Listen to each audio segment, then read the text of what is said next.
এই উম্মত তো এক নেকি দিয়া জান্নাতে যাবে। কয় নেকি দিয়া? একটা নেকি দিয়া জান্নাতে যাবে এই উম্মত।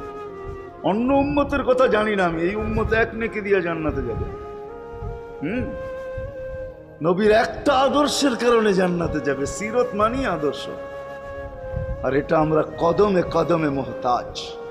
কেননা এই ছোট জীবনটা যদি গ্রহণযোগ্যতা পর্যন্ত পৌঁছাইতে হয় আল্লাহর কাছে, চাই নারী হই, চাই যুবক হই, চাই বৃদ্ধ হই, যেই মানুষই হই না কেন, যেখানেরই হই না কেন, যেই বাসারই হই না কেন, যেই বর্ণেরই হই না কেন, যেই পেশারই হই না কেন, যেই সোসাইটিরই হই না কেন, এই জীবনটাকে যদি গ্রহণযোগ্যতা পর্যন্ত পৌঁছাইতে হয় কার কাছে? দুনিয়াওয়ালাদের কাছে না, মালিকের কাছে, যিনি এক ফোঁটা পানির থেকে অস্তিত্ব দিছেন, যার কাছে আবার আমাদেরকে ফিরা যেতে হবে।